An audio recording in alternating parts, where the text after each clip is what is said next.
Fala pessoal, vamos aqui começar a nossa correção, nosso simulado de Direito Penal, 30 questões. Prestem bastante atenção.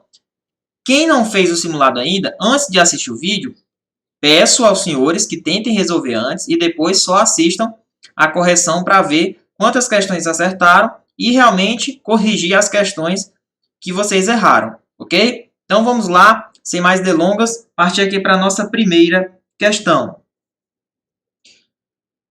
O presidente da República, em caso de extrema relevância e urgência, pode editar medida provisória para agravar a pena de determinado crime, desde que a aplicação da pena agravada ocorra somente após a aprovação da medida pelo Congresso Nacional.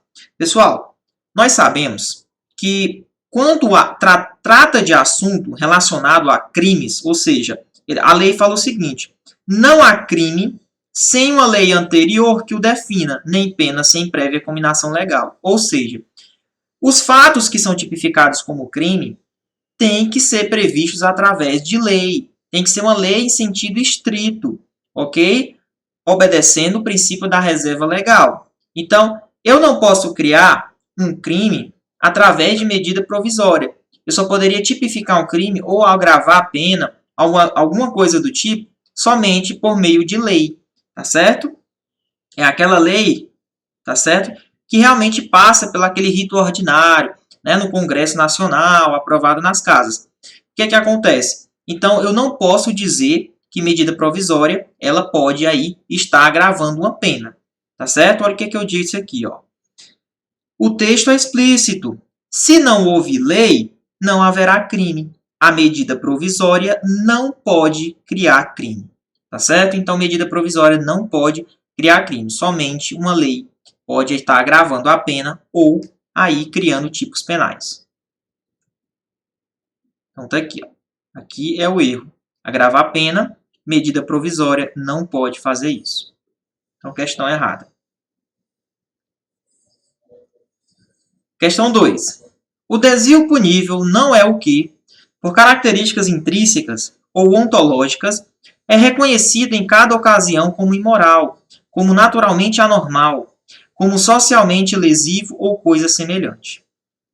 É aquele formal e previamente indicado pela lei. Então, ele está dizendo que o desvio punível, pessoal, não é o que, né? Na verdade, ele está dizendo que é aquele formal e previamente indicado com lei.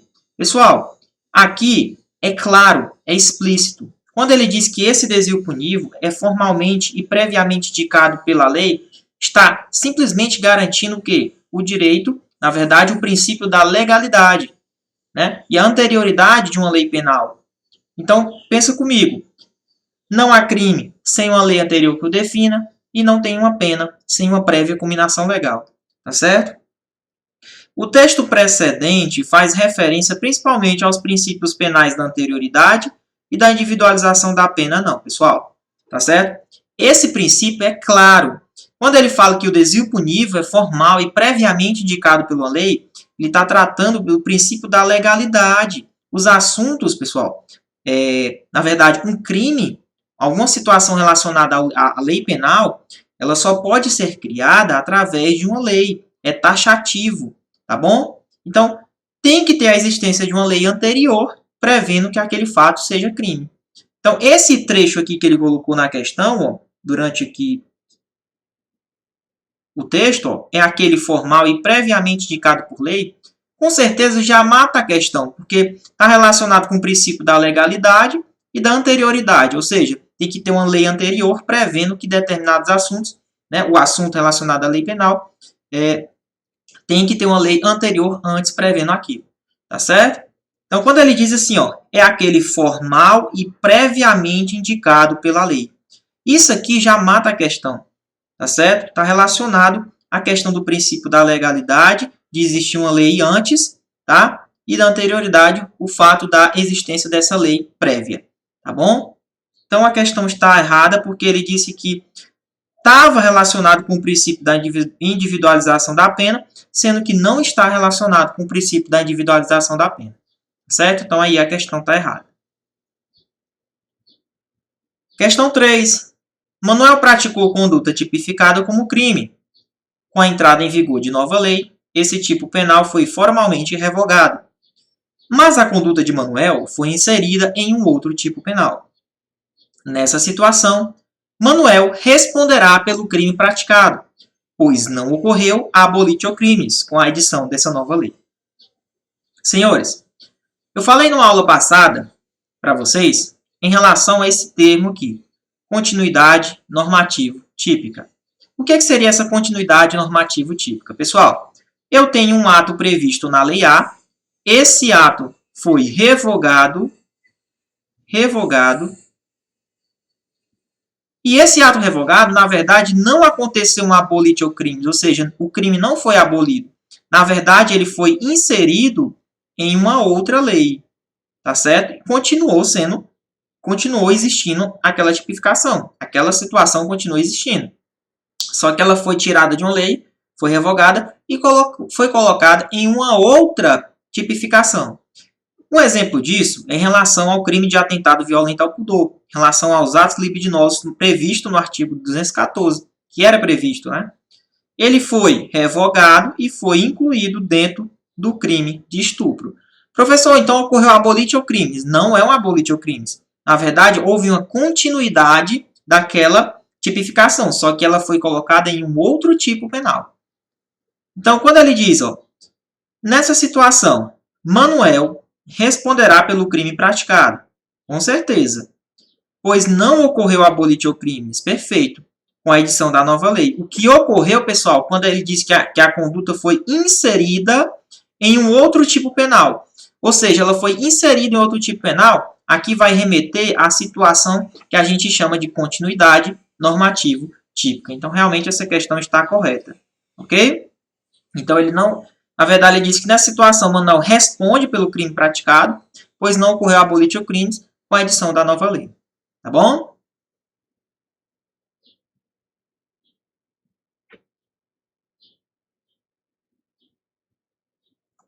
Questão 4. Em se tratando de crime continuado ou de crime permanente, será aplicada a lei penal mais benéfica, caso surja a lei penal mais grave, antes da cessação da continuidade ou permanência da conduta criminosa. Pessoal, olha que interessante essa questão. A súmula 711 do STF diz o seguinte: a lei penal mais grave aplica-se ao crime continuado ou ao crime permanente, se a sua vigência é anterior à cessação. O que ele está querendo dizer com isso? Imagina o crime de sequestro. Um crime permanente, ele se prolonga com o tempo, tá certo? O que acontece? Durante o sequestro era previsto com a pena, logicamente, tinha que ter uma lei anterior prevendo aquela conduta, como a gente já bem estudou, dizendo que o sequestro era apenado com a pena X. Durante o sequestro, antes do término do sequestro, surgiu uma nova lei, agravando aquela pena. Pergunto, professor, a lei agravou, então não retroage para prejudicar, né? Não é esse o entendimento, tá certo? Observe que o sequestro ele continua, ele se prolonga com o tempo. Durante o sequestro surgiu uma nova lei. Então, a partir daquele momento que a lei entrou em vigor, o sequestro está continuando, pronto. Dali para frente é considerado sequestro ainda. Então, vai ser aplicada a lei mais grave, porque ela está regendo o tempo do ato, né? O tempus regi actum. Então, é isso que a súmula está querendo dizer. Ó. A lei penal mais grave, o que ele está querendo dizer aqui? Ó? Aplica-se ao crime continuado ou permanente se a sua vigência é anterior à cessação do fato. Ou seja, se aquela nova lei que entrou em vigor, ela entrou antes de encerrar aquele fato, como eu coloquei no exemplo, a questão do sequestro. Observe aqui, ó. Esse cara foi sequestrado nesse período, sendo que a lei A previa o crime, né, prevê o crime de sequestro. Aqui é o término do sequestro. Antes de terminar o sequestro, entrou em vigor uma lei B. Essa lei B já entrou em vigor. O que é que acontece? Ó? Daqui para frente, o cara ainda está sequestrado. O término do sequestro é aqui, ó, no final. Então, mesmo que essa lei seja mais gravosa, mesmo que essa lei seja mais gravosa, ela vai reger sim, ela vai ser aplicada ao crime de sequestro cometido por esse cara. Entendeu? É isso que ele está querendo dizer. Lógico, porque essa lei entrou em vigor antes de cessar, antes do término do sequestro. Então, será que essa questão está certa? Olha o que ele está dizendo. Em se tratando de crime continuado ou de crime permanente, será aplicada a lei penal mais benéfica caso surja uma lei penal mais grave antes da cessação da continuidade. Não, está errado.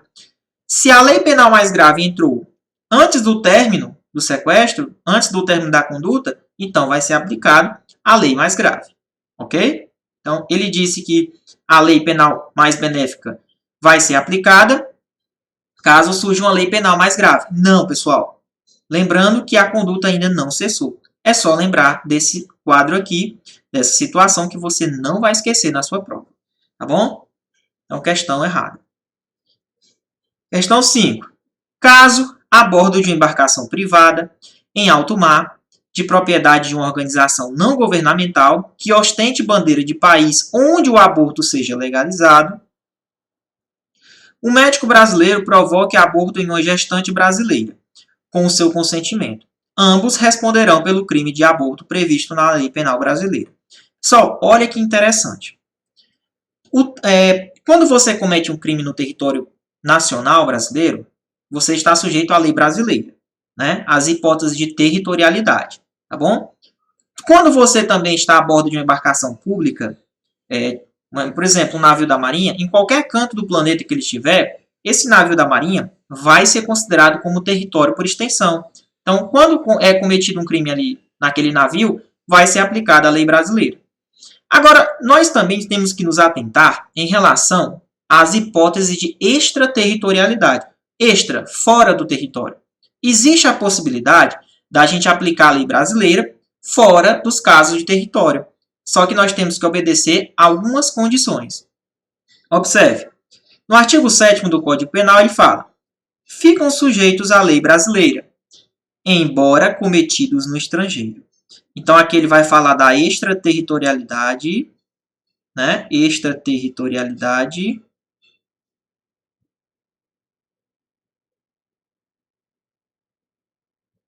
condicionada.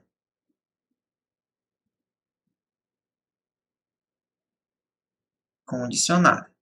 Ou seja, vai ter algumas condições. Se você observar, olha aqui, ó, ficam sujeitos à lei brasileira, embora cometido no estrangeiro.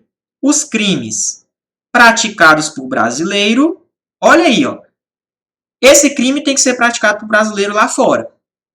Está fora do âmbito do território. Existe a possibilidade de ser aplicada a lei brasileira? Existe. Mas temos que obedecer a algumas condições. Nesse caso, a embarcação era privada da questão, não é isso? Estava em alto mar, era privada, era de uma organização governamental que ostenta a bandeira de país onde o aborto seja legalizado, ou seja, não é do Brasil. Então, nesse país, o aborto é legalizado, tá certo?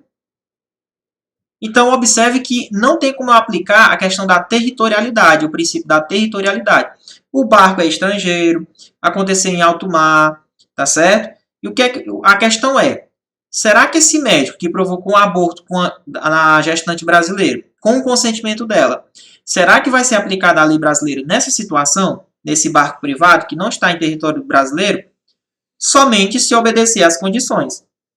Uma dessas condições é se o fato que aconteceu também é punido nos dois países. Por exemplo, tem que ser crime no Brasil e tem que ser crime no país aí de origem da questão.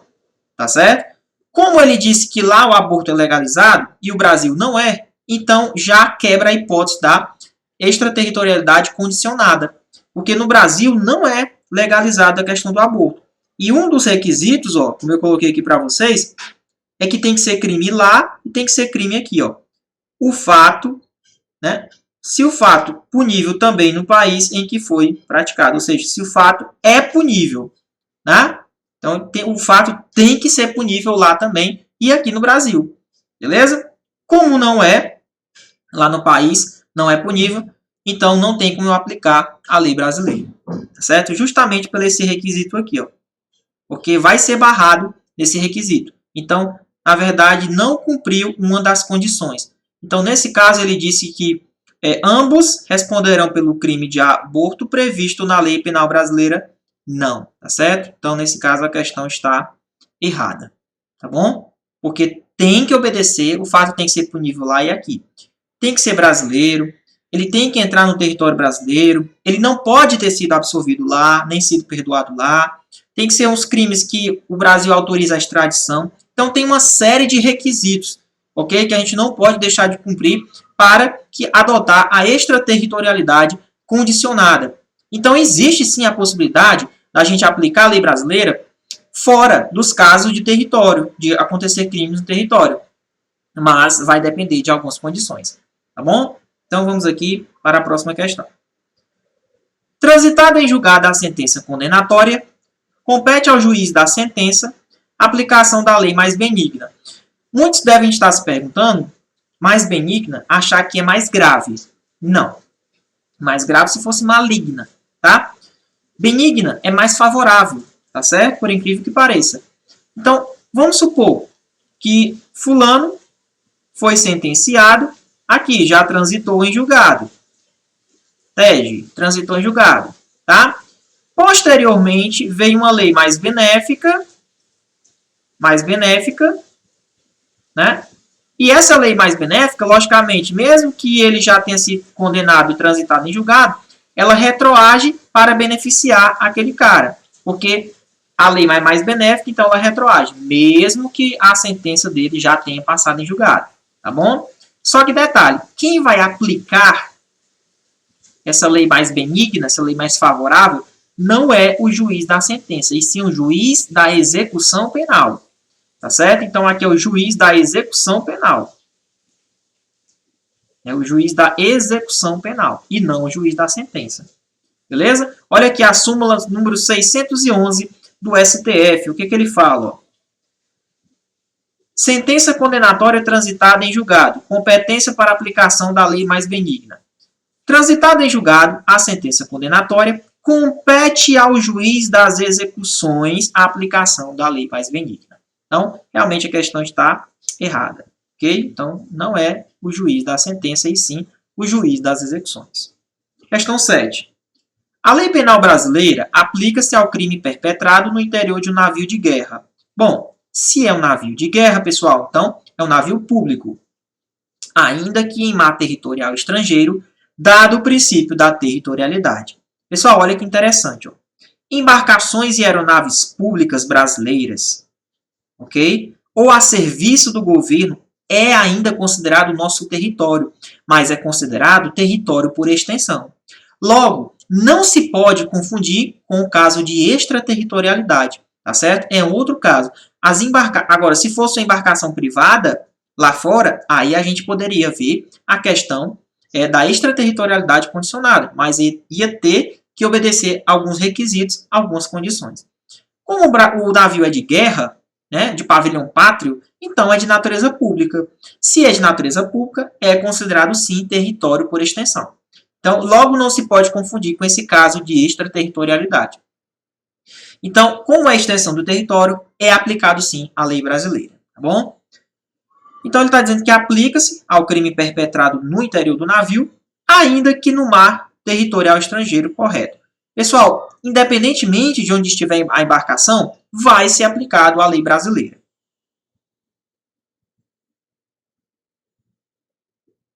Questão de número 8. Tentativa inacabada é impunível, pois nela é impossível a consumação delitiva pela ineficácia absoluta do meio ou por absoluta impropriedade do objeto material. Senhores, primeiramente, o que seria tentativa? A tentativa de cometer um crime é quando você quer cometer o crime, vai cometer o crime, mas por uma circunstância alheia, ou seja, por uma vontade que não é sua, acaba impedindo a consumação daquele crime. Então, você, na verdade, vai responder pela tentativa daquele crime. Uma circunstância alheia, que não é vontade sua, impediu que você consumasse aquele crime. Você tentou, por exemplo, uma tentativa de homicídio. Você foi lá matar o cara, não conseguiu. Né? O cara escapou. Tentativa de homicídio. Porque ele não conseguiu consumar o crime. Agora, vamos entender essa questão. Tentativa inacabada é impunível, pois nela é impossível a consumação delitiva pela ineficácia absoluta do meio ou por absoluta impropriedade do objeto material. Pessoal, o que é que seria essa tentativa inacabada, também chamada de tentativa imperfeita? Bom, é quando o agente ele não consegue realizar todo o seu plano executório, pois ele foi interrompido no desenrolar da ação. Tá certo? Ele foi interrompido no desenrolar da ação. Ok? Pessoal, o que é que a gente tem que entender com isso? Rapidinho aqui. Deixa eu só aqui tirar esse negócio aqui. Ok, show. Então vamos lá, pessoal. Tentativa inacabada ou imperfeita, o agente ele não consegue realizar todo o seu plano. Por exemplo, ele planejou para matar o cara, né? Eu vou matar com 3 tiros, um revólver e tal. Chegou lá, ele foi realizar, só na verdade utilizou um tiro antes que a polícia chegasse e acabasse tudo. Ou seja, o que ele planejou não foi colocado 100% em prática. Ele não conseguiu realizar todo o seu plano. Então, a gente chama isso aí de tentativa imperfeita, também chamada tentativa inacabada. E essa tentativa ela é punida sim, ela é punível. Ele só não conseguiu utilizar, né, botar 100% em jogo o seu plano. Tá bom? Pois ele foi interrompido no desenrolar da ação. A tentativa imperfeita, ele coloca todo o seu plano em execução 100%, mas mesmo assim alguém impediu, né? Ocorreu alguma situação que impediu a consumação. Tá certo? Então essa é a diferença de perfeita para imperfeita. O que seria esse crime impossível? Crime impossível também chamado de tentativa inidônea, inadequada ou também chamado quase crime. Tá certo? Isso aqui cai muito em prova. Pessoal, esse crime impossível é que é, na verdade, impunível, pois é impossível a consumação delitiva pela ineficácia de quê? Absoluta do meio, que ele está empregando, por exemplo, uma pessoa matar uma pessoa com arma de brinquedo. A pessoa não vai matar a pessoa com arma de brinquedo, não é um crime impossível. Ou pela absoluta impropriedade do objeto material. Ou seja, o objeto é impróprio. Por exemplo, como é que você vai matar uma pessoa que já está morta? Entendeu? Então, é impunível. O crime impossível é impunível. Nesse caso, nessa questão aqui, ó, ele diz que tentativa inacabada é impunível, não. O que é impunível, na verdade, aqui é o crime impossível. Né? É o crime impossível. Aí sim seria impunível. Essa definição não é uma definição de tentativa inacabada, e sim de crime impossível. Quando falar dessa questão de ineficácia absoluta do meio, ou absoluta impropriedade do objeto, vai remeter ao crime impossível. Crime impossível, também chamado quase crime, também chamado de tentativa, cuidado, tentativa inidônea. Tá bom? Pessoal, tipos de tentativa. Olha que interessante que eu coloquei para vocês. Ó. Tipos de tentativa. Nós temos a branca e a vermelha. A branca é a mesma coisa que incruenta. A vermelha é a mesma coisa que cruenta. Lembra que cruenta de cruel, ó, vermelho, sangue. O que seria tentativa branca? O agente não conseguiu nem mesmo atingir o objeto pretendido. Ele atirou, mas não conseguiu atingir. Então, por exemplo, ao atirar, as balas se desviaram da vítima. Não pegou. É uma tentativa incruenta ou também tentativa branca. A tentativa vermelha é aquela onde o agente ele conseguiu atingir o objeto, mas ele não conseguiu consumar o delito. Por exemplo, a bala pegou somente no braço dele. Bom, sangrou, cruel, vermelho. Então, é uma tentativa vermelha. Ok? Então, não esqueça isso aqui, porque isso aqui costuma cair em prova. Vamos aqui na nona questão. Nos casos de desistência voluntária e arrependimento eficaz, o agente responderá apenas pelos atos delitivos já praticados, mas não por delito tentado. Pessoal, olha que interessante o que fala o artigo 15 do nosso Código Penal. O nosso Código Penal fala o seguinte: o agente que, voluntariamente, desiste de prosseguir na execução ou impede que o resultado se produza, só vai responder pelos atos já praticados. Pessoal, olha que interessante. O que seria essa desistência voluntária? Situação 1. Quero matar Pedro. disparo contra ele. Mas, durante a execução, eu desisto. Não quero mais matar. É o famoso posso, mas não quero. Então, ocorreu uma desistência voluntária. No arrependimento eficaz, é o seguinte. Quero matar Pedro. Disparo contra ele. Mas, depois que disparo, mas ainda com vida, desisto. Eu disparei contra ele. Ele está com vida ainda, só que eu desisti. Eu não quero mais matar ele. Fico com pena dele. Bate o arrependimento, conduz a vítima até o hospital e ele não morre. Porque se ele morrer, não tem como eu adotar esse instituto do arrependimento eficaz. Então, existe essa diferença entre desistência voluntária para arrependimento eficaz. Desistência voluntária. Ele começou os atos, disparou contra ele, mas ele desistiu durante a execução. Não quer mais matar. No arrependimento eficaz, ele praticou todos os atos, mas depois que ele disparou tudo, né? E o cara ainda com vida, ele pegou e desistiu. O cara tá lá arquejando, né? Desistiu. Não quer mais, mas ele já praticou os atos. Ficou com pena dele, levou para o hospital e conseguiu salvar. Aí é o arrependimento eficaz. Não vão confundir com arrependimento posterior, tá? Arrependimento posterior é outra situação que nós iremos ver durante as nossas questões, ok? Então vamos aqui voltar na nossa questão.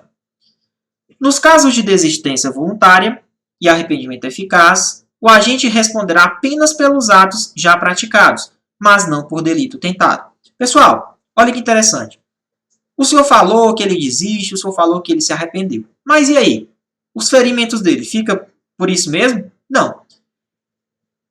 O autor só vai responder pelos atos praticados. Tá certo? Os atos tentados. Isto é, por exemplo, se ele atingiu o cara, depois desistiu, não quero mais matar ele, disparou, né, contra ele, mas durante a execução desistiu. Bom, se ele tiver lesionado ele vai responder pela lesão corporal somente, só pelos atos já praticados. Ele não vai responder pelo homicídio, tá? Então, ele não pode responder por homicídio. Mesma coisa do arrependimento eficaz. Se o cara levou para o hospital e ele sobreviveu, ele desistiu, ele só vai responder aí pelo um exemplo de lesão corporal de natureza grave, por aí, é o máximo que ele vai responder, tá? Porque a lei é clara. Só responde pelos atos já praticados. Porque houve uma desistência, houve um arrependimento. Tá bom? Então, se a intenção dele era matar e ele desistiu, ele só responde pelos atos praticados. Por exemplo, uma lesão corporal, né, que possivelmente do tiro que ele deu, ele ficou com a lesão corporal. Aí ele vai responder somente pela lesão e não pelo homicídio. Tá bom? Então, essa questão está correta, realmente. Responde pelos atos já praticados, mas não pelo delito tentado. Correto. Tá bom? Questão 10. A superveniência de uma causa relativamente independente da conduta do agente excluirá a imputação do resultado nos casos em que, por si só, ela tiver produzido o resultado. Entretanto, os fatos anteriores imputam-se a quem os praticou. Pessoal, para a gente responder essa questão, nós temos que analisar o seguinte. Olha, imagina uma fulana de tal que tentou matar X. Então, tá aqui ela, ó. A tentou matar B. Tá certo? Foi lá, atirou nele. Só que, na verdade, ela foi embora e ele não morreu. Por quê? Porque chegou uma ambulância e resgatou B. Beleza.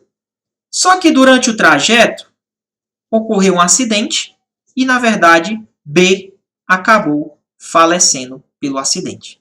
Pergunta, o que deu causa à morte de B? O que deu causa à morte de B foi o acidente ou foi a bala, o projétil de A, quando atirou? Será que tem relação? Aí é onde a gente vai entrar nas causas relativamente independentes dessa conduta, tá bom? Em relação à causa superveniente. Então, pessoal, o que é que acontece? O que deu causa à morte de B, na verdade, ele não tinha morrido com o tiro dela. O que deu causa à morte de B foi o acidente e não a munição. Ah, professor, mas se ele não tivesse atirado nela, ela não estaria dentro da ambulância? Não vão com esse pensamento que vocês vão errar na prova, tá? O que deu causa foi o acidente, ok? Então, o que é que a A vai responder? Nada, é? Não, ela vai responder pela tentativa, somente pela tentativa de homicídio. tá certo? Somente pela tentativa de homicídio, ok? Por quê? Agora entenda, ó. A superveniência de uma causa relativamente independente exclui a imputação dos resultados nos casos. Por exemplo, essa causa do acidente ela é totalmente independente, ela vai excluir, né, a imputação desse resultado à mulherzinha do A. Tá certo? Ela vai excluir, porque é uma causa superveniente, é um acidente, que por si só produziu, ou seja, esse acidente se produziu por si só, não foi ela que provocou, tiver produzido o resultado. Entretanto, os fatos anteriores, ou seja, justamente esses tiros aqui, essa tentativa, imputam-se a quem os praticou. Deu para entender? Então, ela quis matar, atirou, foi para casa, achando que ele tinha morrido. Não morreu. Ela vai responder pela tentativa de homicídio. Ele morreu por causa do acidente. Entendeu? Então, né, realmente aqui é a letra de lei, questão correta. Vocês não podem confundir isso, pessoal, quando a gente estuda as com causas absolutamente independentes, né, e as com causas relativamente independentes. Então, esse caso é um dos casos que mais cai em concurso. Vou colocar um outro exemplo aqui. Esfaqueada por B, sofrendo lesões corporais leves, socorrida e medicada. A é orientada quanto aos cuidados a tomar, mas não obedece à prescrição médica e, em virtude dessa falta de cuidado, o ferimento infecciona, gangrena e ela morre. Pergunta. Esfaqueada por B, logicamente A sofreu lesões corporais, né? Foi socorrida e medicada. Te pergunto, ela morreu pelo quê? Pela lesão corporal leve ou foi pela falta de cuidado dela? Em relação à questão de tomar os remédios. Ela morreu não em virtude da lesão corporal leve, mas ela morreu em virtude, a causa que deu a morte foi justamente porque ela não tomou os devidos cuidados ao tomar, né, todas as prescrições médicas, os remédios, então ela morreu por causa disso. Tá certo? Então, pessoal, o B vai responder pelo quê? O B responde por lesão corporal de natureza leve. Tá certo? O que deu causa à morte dela, logicamente, ela foi esfaqueada, foi levada para o hospital por causa do B. Mas você não pode ir com esse pensamento que o B vai responder pelo homicídio dela, não. Porque o que deu causa foi a falta de cuidado. Entendeu? Então, B vai responder somente pela lesão corporal leve. Ó. B responde pelo ato de lesão anteriormente praticado, visto se tratar de uma causa superveniente, relativamente independente. É uma causa relativamente independente e ela é superveniente, ela produziu o fato por si só. Ou seja, ele deixou de tomar um remédio e morreu por causa disso. Deu para entender? Não deixem de revisar, pessoal. Estudem causas supervenientes relativamente independentes. Isso aqui costuma cair demais em prova. Então, aqui já vimos, né? Questão correta. Questão 11. O arrependimento posterior ocorre quando o agente, mesmo em crimes cometidos com violência ou grave ameaça, ou ao bem tutelado, repara o dano à pessoa ou restitui o bem até a prolação da sentença, por ato voluntário próprio. E aí, pessoal, questão certa ou errada? Vamos aqui aprender em relação ao que seria o arrependimento posterior, pessoal. Olha, nos crimes que são cometidos sem violência ou grave ameaça à pessoa, logicamente, se você repara o dano daquele crime, ou restitui a coisa, por exemplo, um furto, até o recebimento da denúncia ou da queixa, então você vai gravar isso aí, ó. Até o recebimento da denúncia ou da queixa, por ato voluntário do agente, o cara que praticou o crime, ele não vai ser isento de pena. A sua pena ela é só reduzida. Mas temos um detalhe. O crime tem que ser sem violência e sem grave ameaça. Na nossa questão, ele disse que o cara praticou o crime, né, mesmo em crimes cometidos com violência ou grave ameaça. Tá certo? Totalmente errado. O arrependimento posterior ocorre quando o agente, mesmo em crimes cometidos com violência ou grave ameaça, repara dano à pessoa, restitui o bem até a prolação da sentença, por ato voluntário próprio. Aqui o erro dessa questão, pessoal, não tem, né, esse caso de crimes com violência. só é aceito o arrependimento posterior nos crimes sem violência e grave ameaça. E temos mais um detalhe. Ele tem que reparar o dano, restituir aquela coisa até o recebimento da denúncia ou da queixa por ato voluntário dele, onde a sua pena é reduzida. Não ocorre extinção de punibilidade, só ocorre uma redução de pena. Tá bom? Então vamos lá. Então, questão errada, né? Questão 12. O crime de homicídio admite interpretação analógica no que diz respeito à qualificadora, que indica meios e modos de execução desse crime. Pessoal, crime de homicídio, matar alguém. Agora, nós temos que prestar atenção no seguinte. O que seria essa interpretação analógica? Interpretações, né, que o juiz vai fazer em relação aos casos. Só que eu quero mostrar para vocês que a própria lei ela deixa uma brecha para a interpretação analógica dos casos. Por exemplo, se você comete um crime de homicídio empregando veneno, fogo, explosivo, asfixiando a pessoa, torturando, ou outro meio insidioso ou cruel. É isso que eu queria mostrar para vocês. Ó. Ou outro meio insidioso. Esse outro meio abre um leque para a interpretação analógica. Mesmo a lei não dizendo aqui, mas ele já deixou uma brecha. Ou outro meio insidioso. Ele abriu brecha para a interpretação analógica. Observe também aqui, ó. Também é uma forma qualificada do crime quando você comete um homicídio, a traição, de emboscada, mediante dissimulação, ou outro recurso que dificulte ou torne impossível a defesa do ofendido. Né? Ou seja, não tem como ele se defender. Essa questão de outro meio, outro recurso, é porque o legislador não consegue colocar todos os casos.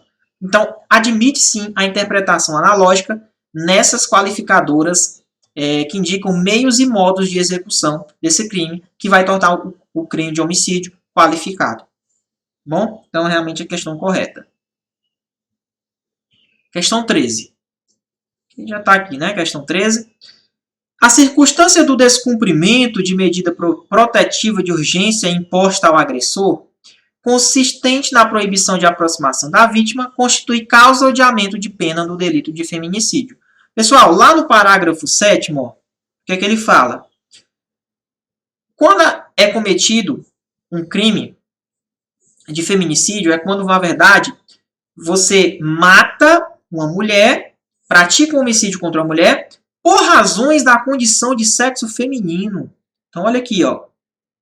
Razões da condição de sexo feminino. Se você pratica homicídio contra uma mulher, é o que se chama de femicídio. Se você pratica um homicídio contra a mulher por razões de sexo feminino, ou seja, por razões de gênero, aí é o que a gente chama de feminicídio, tá? No parágrafo 7º, logicamente, o homicídio é uma forma qualificada de homicídio, tá? Só que no parágrafo 7º, ele fala de causas de aumento de pena. O que ele diz? Ó? A pena de feminicídio é aumentada de 1/3 até a metade, se o crime for praticado em descumprimento de medida protetiva de urgência. Então, vamos supor que a mulher, né, o marido dela, ela estava sobre efeitos de medida protetiva. O cara não podia se aproximar dela. Se o cara foi lá, se aproximou e matou, ou seja, ele descumpriu a medida protetiva. Esse caso, esse descumprimento é uma causa de aumento de pena. Então, o cara vai responder por homicídio qualificado. Logicamente, o feminicídio é um homicídio qualificado, majorado, ou seja, com um aumento de pena. Tá bom? Então, cuidado. Ó. Quando ele fala, a circunstância do descumprimento de medida protetiva de urgência imposta ao agressor consiste na proibição da aproximação da vítima, correto? Constitui causa de aumento de pena no delito de feminicídio, questão perfeita. Tá bom? Questão perfeita. Pessoal, eu coloquei um texto para a gente debater em relação ao feminicídio. Ó, além de cair em questões de direito penal, é importante a gente também ter nossos argumentos para uma possível prova discursiva. Então, o feminicídio ele é um homicídio doloso. O cara tem que ter intenção de matar. É praticado contra uma mulher por razões da condição de sexo feminino. Ou seja, ele despreza, ele menospreza, ele desconsidera a dignidade da vítima, né, enquanto mulher, como se as pessoas do sexo feminino tivessem menos direitos do que as do sexo masculino. Então, isso é feminicídio, tá certo? E nós temos que ser totalmente contra essa situação. Vamos aqui à nossa questão 14. Mário, ao envolver-se em uma briga, lesionou Júlio. Nessa situação hipotética, Mário responderá por lesão corporal de natureza grave, se tiver provocado em Júlio debilidade permanente de função, como, por exemplo, a redução da sua capacidade mastigatória pela perda dentária. Pessoal, o que é que o nosso artigo 129 prevê em relação à lesão corporal? Ofender a integridade corporal ou a saúde de outrem. É um crime sujeito a pena de detenção de 3 meses a 1 ano. Tá? Um crime de menor potencial ofensivo. Agora, detalhe. Caso a lesão corporal ela gere debilidade permanente de um membro, de um sentido ou de uma função, aqui é uma lesão de natureza grave. Tá? Debilidade, porque se gerar perda do membro, a perda do sentido e a perda da função, se for perda de membro, de sentido e de função, essa perda é gravíssima. Nós temos a lesão corporal de natureza grave e a gravíssima. Na questão, o Mário, né, responderá por lesão corporal de natureza grave se ele provocar em Júlio debilidade permanente. Como ele fala debilidade permanente de uma função, então realmente aqui é o quê? De natureza grave. Tá? De natureza grave. Agora, eu queria mostrar para vocês essa diferença entre lesão corporal de natureza grave e a lesão corporal gravíssima. Olha que interessante.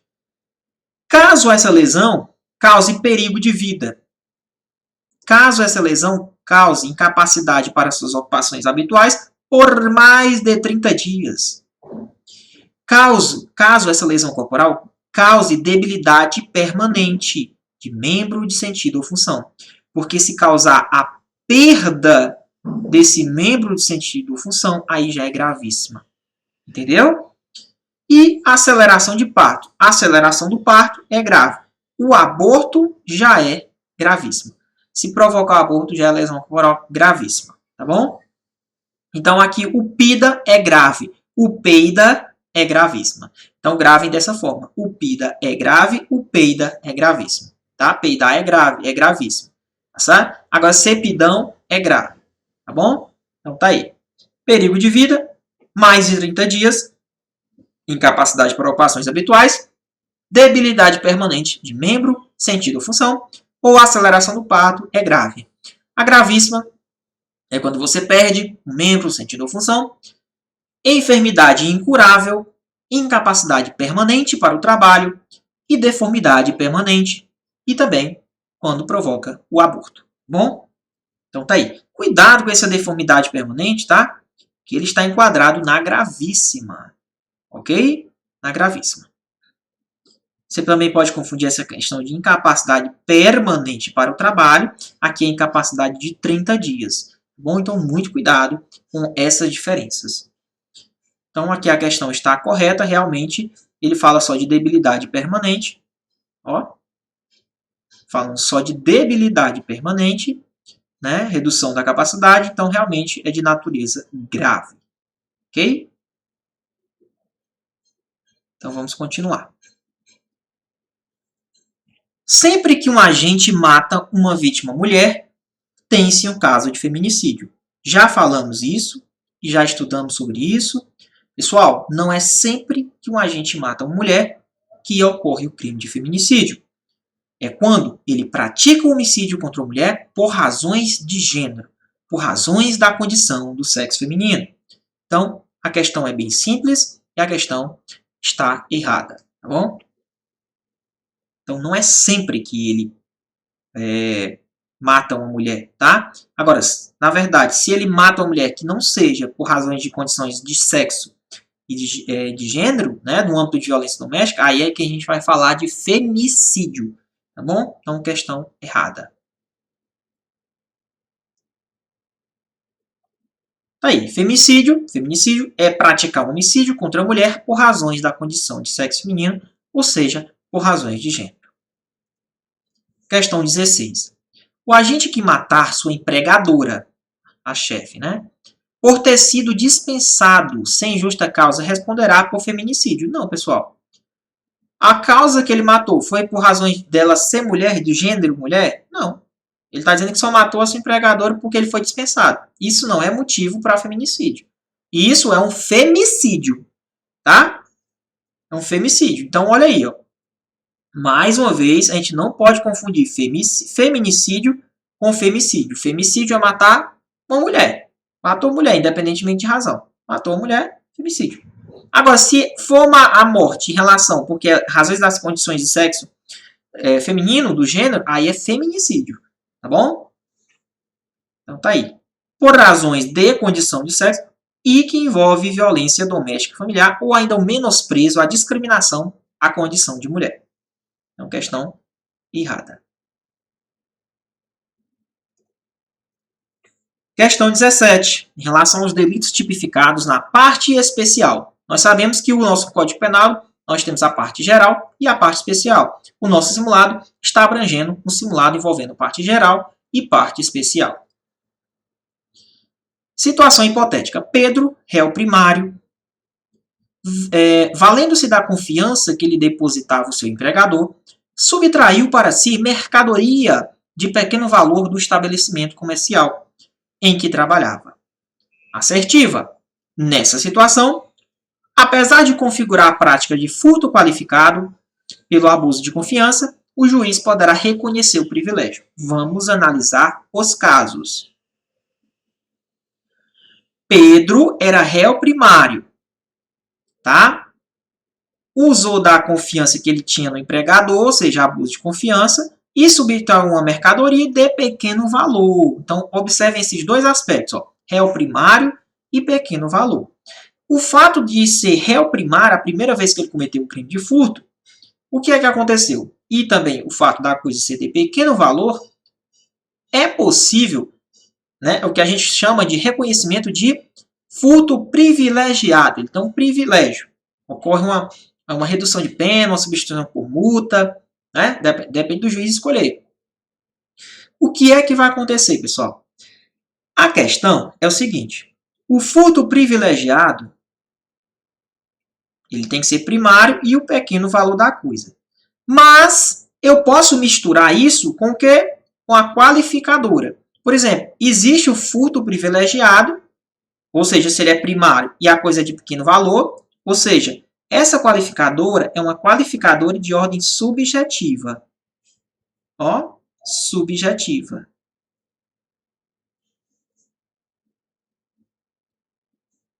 Mas eu posso somar com a qualificadora, ou seja, eu posso responder por furto privilegiado e qualificado. As qualificadoras, tá certo? Elas têm que ser de ordem objetiva. Para existir o furto privilegiado qualificado, que é essa junção, primeiro, o furto privilegiado, a questão do privilégio tem que ser natureza subjetiva. Tá? A questão da qualificadora, para eu somar com o privilégio, essa qualificadora tem que ser de natureza objetiva. Analisa comigo. Ó, furto qualificado. A pena de reclusão, ou seja, a qualificadora muda o patamar da pena. O que seriam as hipóteses de furto qualificado? Caso você furte destruindo ou rompendo obstáculo, né, o abuso de confiança, mediante fraude, escalada ou destreza. Caso você furte com o emprego de chave falsa, mediante concurso de 2 ou mais pessoas. Isso são qualificadoras.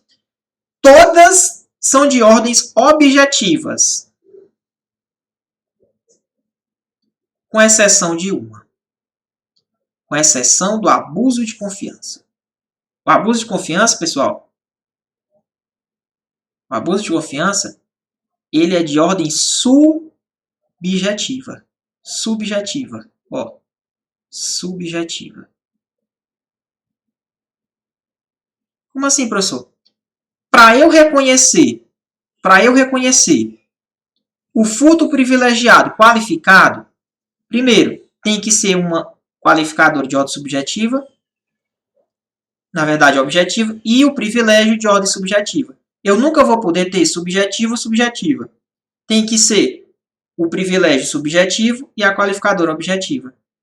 Não pode nunca ser subjetiva do privilégio com subjetiva. Nós temos uma qualificadora que é subjetiva.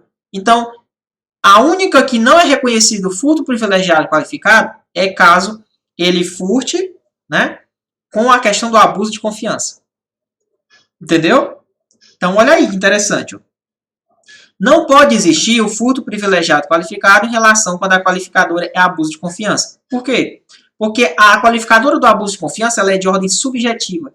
E eu não posso ter duas subjetivas. Eu posso ter subjetiva aqui no privilegiado, que vai ser sempre subjetiva, e na qualificadora tem que ser objetiva, tá? Então, nesse caso, mesmo a coisa sendo de pequeno valor, e ele sendo primário, só pelo fato dele ter o abuso da confiança, não tem como eu reconhecer esse privilégio. Então, o juiz ele não pode reconhecer esse privilégio, tá? Então, muito cuidado com essa questão do furto privilegiado qualificado, que pode estar caindo na tua prova.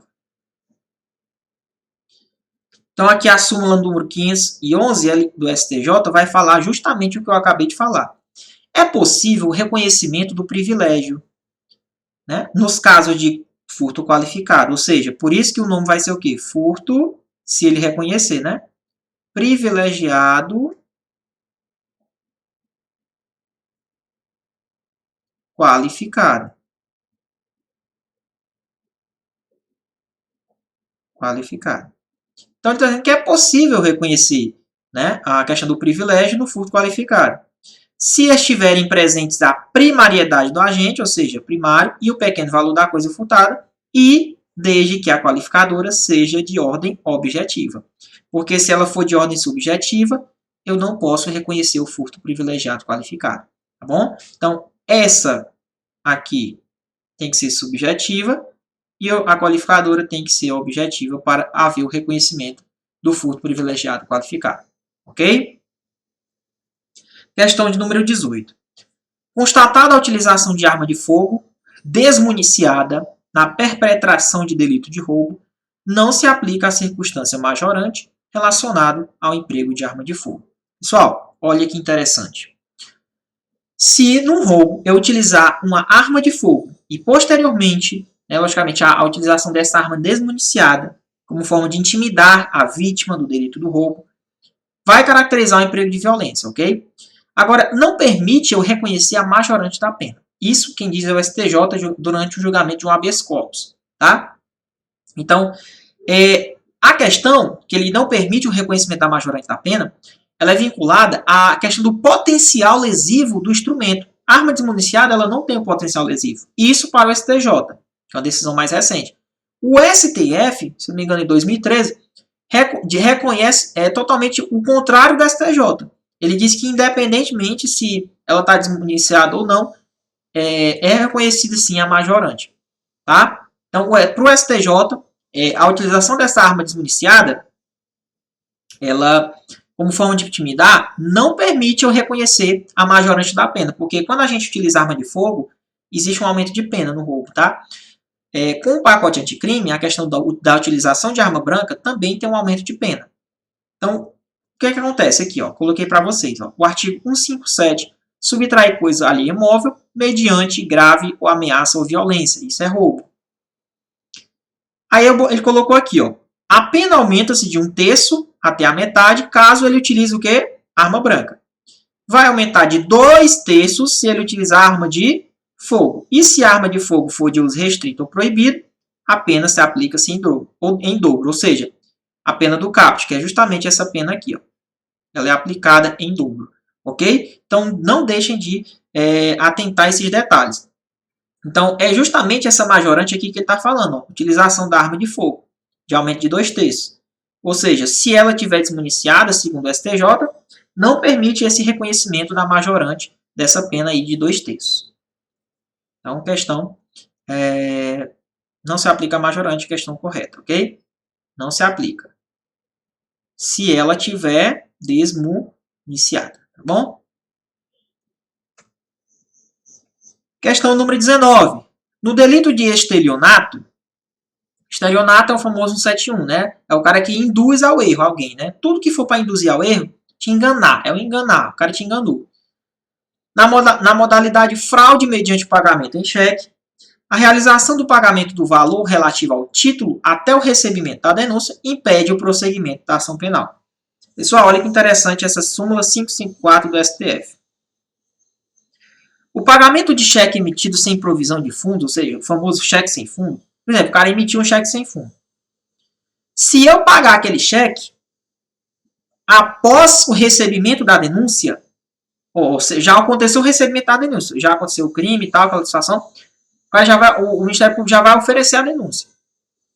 Se ele pagar aquele cheque, né, sem fundo, após o recebimento da denúncia, não impede prosseguir a ação penal. Se ele pagar antes do oferecimento, do recebimento, aí, nesse caso, é verdade, o que é que acontece? Impede, né, o prosseguimento da ação penal. Beleza? Então, não vai ter prosseguimento da ação penal. Isso é o que a súmula está dizendo. Que, na verdade, não vai impedir se ele pagar depois que oferecer a denúncia. Porque se ele pagar antes, aí impede o prosseguimento da ação penal. Então, questão correta. Viu? Questão correta. Ó. Impede o prosseguimento. Ele está dizendo no delito de estelionato, não 171, a realização do pagamento do valor relativo ao título até o recebimento da denúncia, se o cara que cometeu o estelionato pagar, né, até o recebimento da denúncia, vai impedir o procedimento. Não tem por que mais dar prosseguimento na relação penal. Agora, se o cara já ofereceu a denúncia, né, já ocorreu o recebimento da denúncia, mesmo que ele pague, isso não impede de continuar o prosseguimento da ação penal. Ok?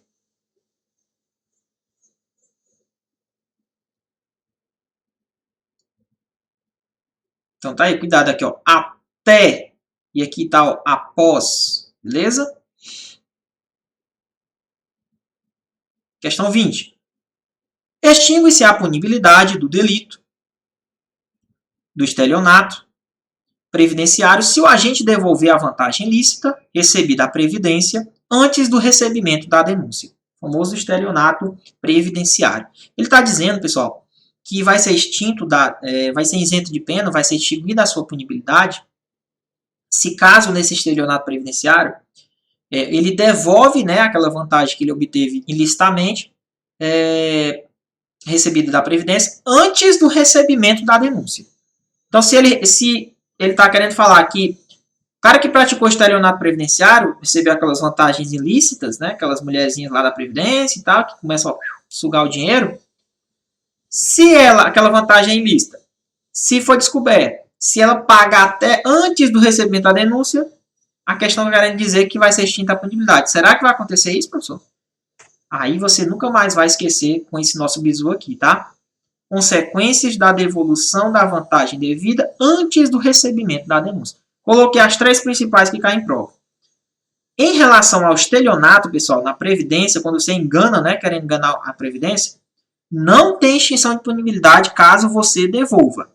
O que pode acontecer é um negócio chamado arrependimento posterior, que a gente já viu, que é justamente naqueles crimes sem violência ou grave ameaça, se a pessoa devolve aquela coisa, antes do recebimento da denúncia, ocorre uma redução de pena. Redução de pena e não extinção da punibilidade. Aqui vai no máximo se ele utilizar o quê? O arrependimento posterior. Se ele fizer isso, ele vai ter o quê? Uma redução de pena. Redução de pena de acordo com o arrependimento posterior. Tá? E não extinção da punibilidade. Tem 2 casos que ocorre a extinção da punibilidade. Tá? Qual é o caso? Por exemplo, apropriação indébita. Se você se apropriou indebitamente de uma coisa, né, por razão de ter a posse, se você devolve aquela coisa antes do recebimento da denúncia, é extinta a punibilidade. Mesma coisa para sonegação previdenciária. Geralmente aquelas empresas que sonegam, né, questão daqueles valores dos repasses da Previdência, se existe essa sonegação, o pagamento desse desconto, né, dos impostos, aquela coisa e tal, se a empresa paga antes do recebimento da denúncia, é extinta a punibilidade também. Agora, se for a questão do estelionato mediante cheque sem fundo, Também existe essa possibilidade se ele paga o dinheiro, né, em relação ao valor do cheque sem fundo. Antes do recebimento também ocorre a extinção da punibilidade. Então, vocês têm que prestar atenção nesses 3 casos. Agora, no estelionato previdenciário, né, não vão confundir com sonegação, isso aqui é outra coisa. Aqui é o estelionato previdenciário, tá bom? Por exemplo, a mulher que morreu, aí começa a receber o dinheiro lá, não deu ciência à previdência, fica tirando o dinheiro lá da aposentada lá. Tá enganando a previdência, beleza? É o estelionato previdenciário. O que é que acontece? Não existe extinção de punibilidade até o recebimento. Existe arrependimento posterior. Arrependimento posterior gera redução de pena. Tá bom? Então, nesse caso, não extingue a punibilidade. O máximo que pode ocorrer é só uma redução de pena, se ele entregar até o recebimento da denúncia. Tá? Então, questão errada. Crime de falsidade material de documento público se consuma com a efetiva utilização do documento público falsificado e a ocorrência de prejuízo. Senhores, conforme jurisprudência do STJ, o crime de falsidade material de documento público, ele se consuma não com a utilização, e sim no momento da efetiva falsificação. No momento que ele falsificou, já é crime. Acabou. Não precisa ele utilizar aquele documento. No momento que ele já está falsificando, já é crime. No momento que ele alterou o documento, já é crime. Entendeu? Então, não exige, para a configuração, o uso da efetiva ocorrência desse prejuízo. No momento que ele falsifica esse documento, pessoal, já é crime, tá? Então, crime de falsidade material de documento público se consuma com a efetiva utilização do documento falsificado errado. No momento que ele efetiva a falsificação, no momento que ele já está alterando, antes de usar, já configura o crime. De acordo com o Código Penal, é tipificado como crime de falsificação de documento público. Então, tá aí. A inserção de declaração diversa da que deveria ser escrita em documento público. Pessoal, vamos entender uma situação. Nós não podemos confundir o crime de falsificação de documento com o crime de falsidade ideológica. Falsificar documento é quando você falsifica no todo ou em uma parte do documento público, ou altera aquele documento público que era verdadeiro. Isso é falsificação de documento público, material, falsificação material. A falsidade ideológica é quando você insere ou faz inserir uma declaração falsa ou diferente da que deveria ser escrita. É quando o documento é verdadeiro, é público, mas você coloca informações mentirosas, tá? Declarações falsas. Pode ser a falsidade, ela pode ocorrer quando você omite tanto em documento público quanto em documento particular também, tá? Então, nesse caso, ele inseriu declaração diversa da que deveria ser escrita. Então, nesse caso, não é o crime de falsificação de documento, aqui é o crime de falsidade ideológica. Esse é o crime de falsidade ideológica. É bom a gente também citar esse crime de certidão ou atestado ideologicamente falso. Isso aqui acontece muito com o médico, né? Atestar ou certificar falsamente, em razão da sua função pública, fato ou circunstância que habilite alguém a obter cargo público, isenção de ônus ou de serviço de caráter público ou também qualquer outra vantagem. Então, ele vai ser isento até de serviço público. O cara pega um atestado médico falso, né? Um atestado em razão da função do público do cara, que precisa, aí é falso. Isso é crime, tá? Artigo 301. Certidão ou atestado falso. Beleza? Então, não vão confundir. Tem um crime tipificado específico só para a questão da certidão falsa. O atestado médico falso, né? Isenção para que o cara fique isento do serviço do caráter público. Questão 23. De acordo com o Código Penal, é tipificado como crime de falsificação de documento público a alteração em livros mercantis de sociedade empresarial. Epa, aqui, pessoal, questão que está cobrando o seu conhecimento em relação se você sabe o que é documento público e o que é que se faz com o documento público. Equipara-se a documento público. O que, professor? Vamos lá. Os emandados de entidade paraestatal, documentos que vêm, né, de entidades paraestatais, título ao portador, título transmissível por endosso. Então, grave essas palavrinhas-chave. Ações de sociedade comercial, também é considerado documento público. E aqui, ó, livros mercantis. Então, livros mercantis de sociedade empresarial é sim considerado como documento público. Beleza?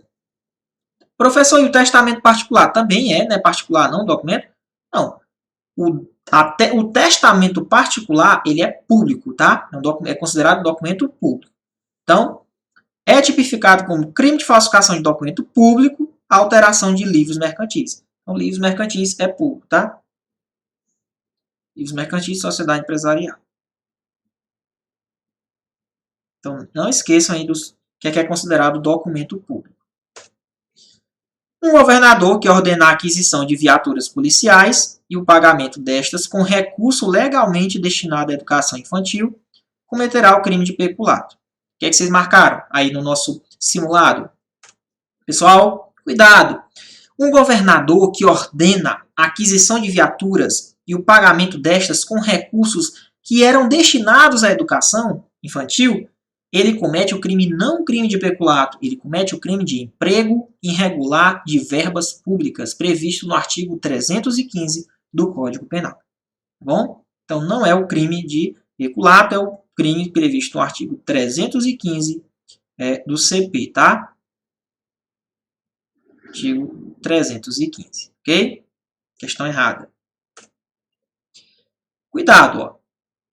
O peculato, que é o que ele estava querendo confundir você na questão, é quando o funcionário público ele se apropria do dinheiro, de um valor, de qualquer outro bem imóvel, público ou particular, que tem em posse em razão do seu cargo.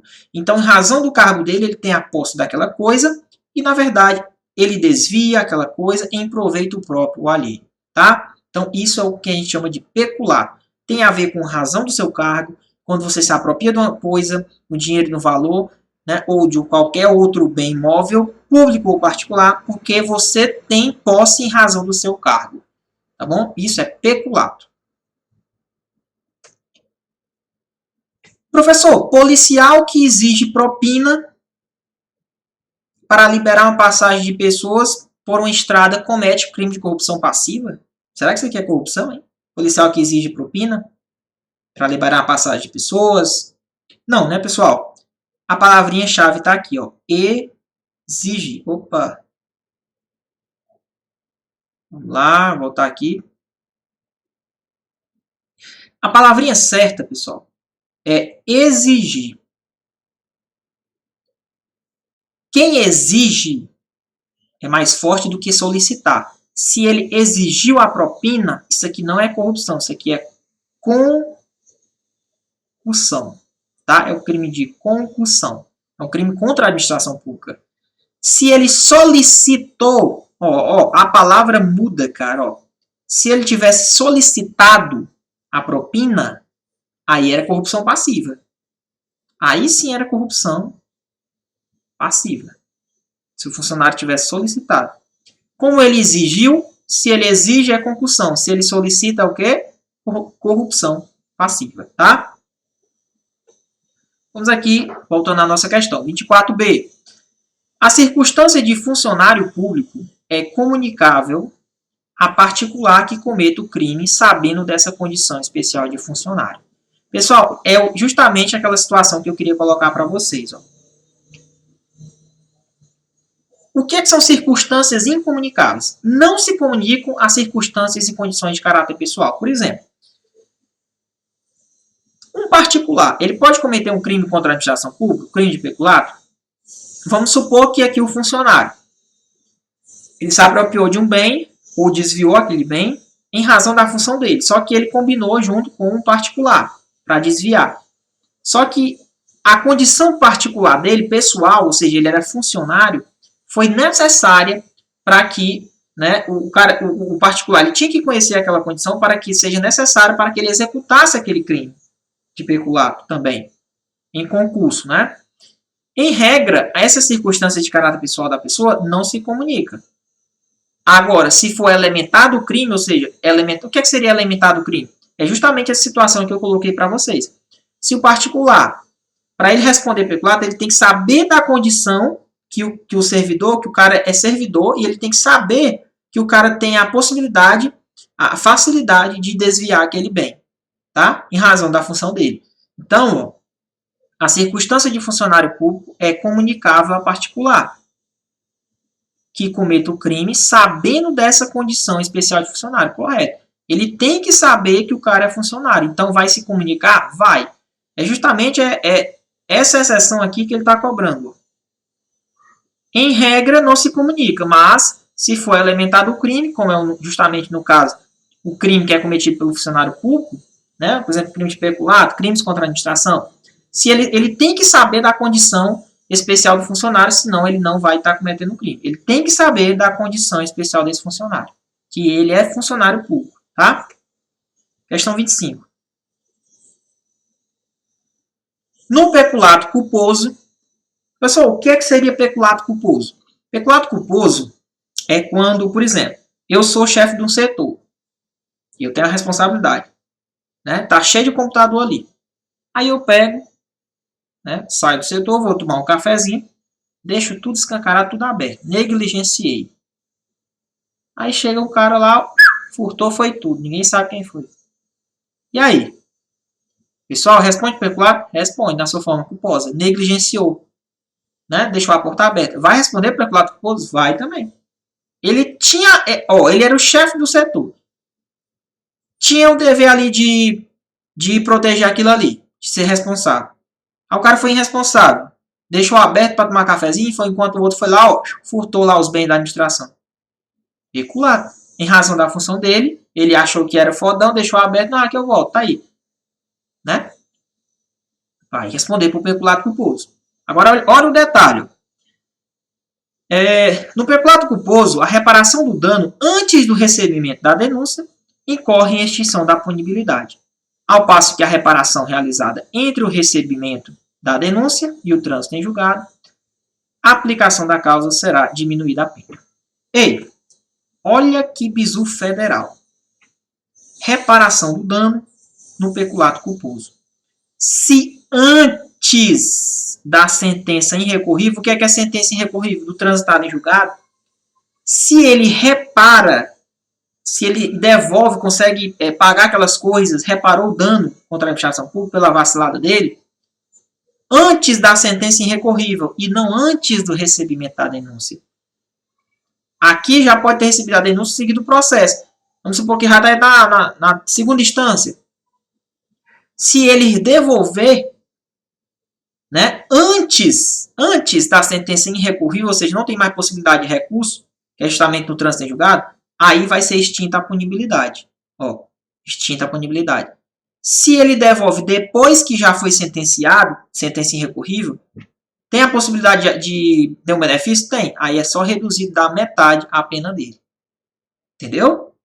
Então, ó, nesse caso, quando ele diz que no peculato culposo a reparação do dano antes do recebimento da denúncia, não.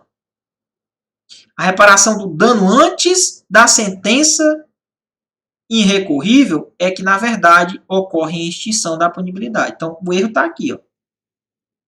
O erro está bem aqui. Não é recebimento da denúncia, tá? Não é antes do recebimento da denúncia. É antes da sentença irrecorrível. Isso aqui é um peguinha federal de prova, cara. Beleza? Comete crime de prevaricação o servidor público que deixa de responsabilizar por clemência o seu subordinado que tenha cometido infração no exercício do cargo. Você não pode confundir, pessoal, o crime de condescendência criminosa com o crime de prevaricação, tá? Prevaricar é quando você retarda ou deixa de praticar um ato por sentimento pessoal seu ou interesse pessoal seu. Já na condescendência criminosa, é um crime que ele ocorre por meio de omissão. É uma espécie de omissão própria, tá? Omissão própria. Não importa o resultado. Por exemplo, se o cara é superior do cara e deixa de responsabilizar ele, o subordinado, que cometeu uma infração no exercício do cargo, é uma espécie de omissão, se ele deixa de responsabilizar, isso é o crime do artigo 320, é o crime de condescendência criminosa, tá? E não o crime de prevaricação. Aqui é o crime do 320, tá? Condescendência criminosa. Então, vamos lá. Aí, ó. Deixar de responsabilizar o subordinado. Condescendência criminosa, crime contra a administração pública. Então, a questão aí está errada. 27. Carlos, servidor público municipal, negou-se, após sua função ter sido alterada, a devolver um notebook do município que ele fora cedido em razão do seu cargo, para realização de serviços que não mais faria para a prefeitura. Na delegacia, Carlos informou falsamente à autoridade policial que o aparelho havia sido furtado por alguém desconhecido. Vamos entender. Ele era servidor público municipal, negou-se, após sua função ter sido alterada, a devolver um notebook. Olha aí. O notebook era do município, que foi concedido para ele em razão da função dele. Foi na delegacia, informou falsamente à autoridade que o aparelho havia sido furtado, não disse quem era, né, alguém desconhecido. Então, olha o detalhe. Ó. Aqui, ó, ele disse quem foi que furtou? Negativo. Alguém desconhecido. E foi lá só e comunicou o crime. Durante a investigação policial, verificou-se que o notebook era utilizado, na realidade, pela filha do servidor. Ixi, Maria. Então, mentiu, não foi? Para fins particulares. Pessoal, o segredo está bem aqui, ó. Ele foi na delegacia e comunicou o crime e não imputou a ninguém. Só disse que o crime aconteceu. Se recusou a devolver o notebook, ou seja, ele recebeu em razão do seu cargo, isso aqui já é crime de quê? De peculato já, né? Ó. Isso aqui já é o quê? Isso aqui já caracteriza o quê? Peculato. Não? Aqui já caracteriza o peculato. E, professor, o fato dele ter ido na delegacia também é um crime? É comunicação falsa de crime. Olha o que ele disse. Ó. Considerando a situação hipotética, a legislação penal vigente, o entendimento simulado pelo STJ, é correto afirmar que Carlos responderá por peculato desvio. Realmente. Ele desviou em razão da função do cargo dele. E denunciação caluniosa, não. Senhores, a diferença entre falsa comunicação de crime e denunciação caluniosa é um dos temas mais recorrentes em prova. Olha que interessante. Denunciar caluniosamente é quando você imputa um crime a uma pessoa determinada. No texto, ele não determinou ninguém, ele só disse alguém desconhecido. Ele só foi lá comunicar. Na falsa comunicação de crime, ele apenas comunica o falso crime sem determinar a pessoa. Pegou, bizu? Então, não é denunciação caluniosa que ele fez, aqui é o crime de falsa comunicação de crime. Tá bom? Então, deixando a questão errada.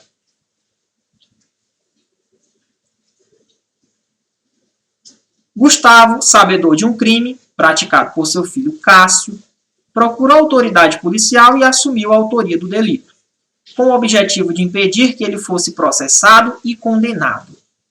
Assertiva. Vamos lá entender.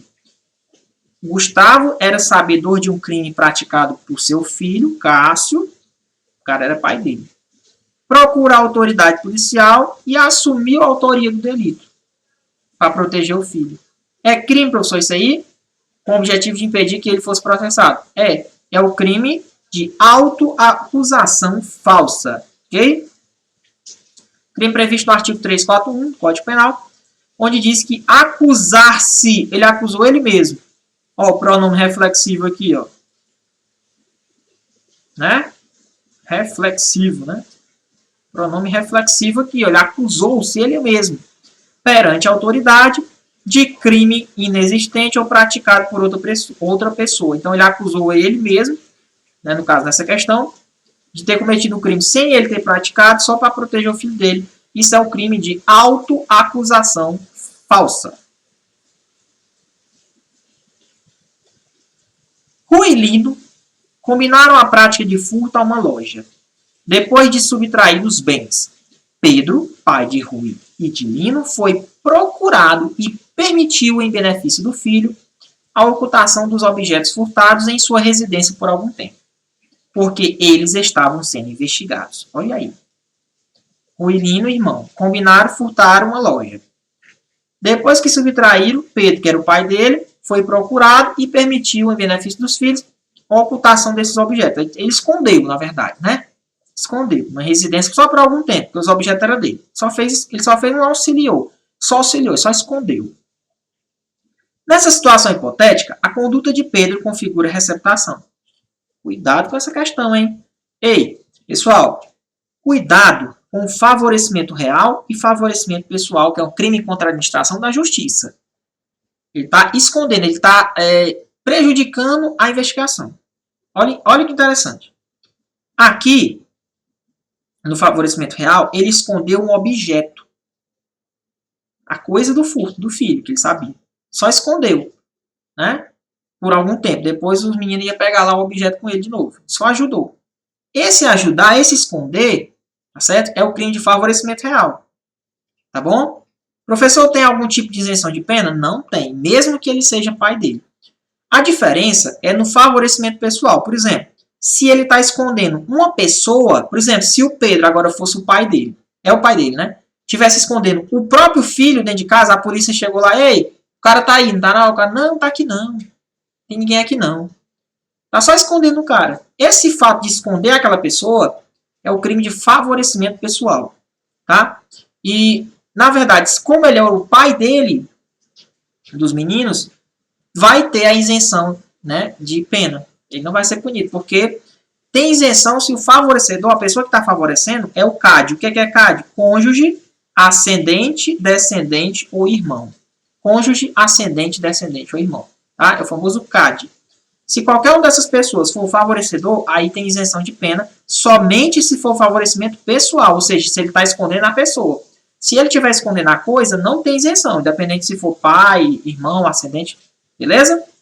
Nessa questão, ele está dizendo que ele só ocultou os objetos, só por algum tempo na residência dele. Só para baixar poeira, enquanto abaixava a poeira. Não é crime de receptação, tá? Isso aqui é o favorecimento. Favorecimento real. Beleza? Receptação é o seguinte, ó. É quando você adquiriu aquela coisa, agora é sua, mas você, em proveito próprio, por exemplo, né? Agora você sabe que é produto de crime. Agora é com você. Naquele caso, ele só escondeu por algum tempo as correias do menino. Entendeu? Agora, se eu adquiri, recebi, transportei em proveito próprio meu, sabendo que aquilo é objeto de crime, aí sim é receptação. Entendeu? Geralmente acontece muito isso aí. O cara que manda o outro furtar para comprar dele. Né? Vai responder por receptação. Beleza? Então tá aí. Questão 30. O crime de suborno de testemunha só será consumado com a efetiva realização do depoimento em juízo, no qual sejam feitas afirmações falsas ou seja negada a silenciada a verdade. Pessoal, é o famoso crime de suborno de testemunha, tá? O que seria isso aqui? Você dar, oferecer ou prometer dinheiro ou qualquer vantagem a uma testemunha, um perito, um contador, para que ele declare, faça uma afirmação falsa em juízo. Tá certo? Perante o juiz, ele vai lá e mente, mas ele recebeu um dinheirinho para mentir, foi não? Isso é suborno de testemunha. Agora, o crime se consuma no momento que ele mente em juízo ou no momento que ocorre a questão de oferecer e prometer a vantagem? Pessoal, vai se consumar quando ele dá, oferece ou promete. É um crime formal, tá? Só a conduta dele dar, oferecer ou prometer já caracteriza esse crime de suborno de testemunha. Não precisa ele declarar aquela afirmação falsa em juízo. Tá bom? Então, ó, quando ele diz que só será consumado com a efetiva realização do depoimento, deixa a questão errada, ok? Terminamos nossas 30 questões aqui. Fiquem com Deus. O vídeo vai ficar salvo. E até mais, até as nossas próximas questões, até os nossos próximos simulados. Valeu, pessoal. Um grande abraço. Espero que vocês tenham gostado da aula, ok? Até mais.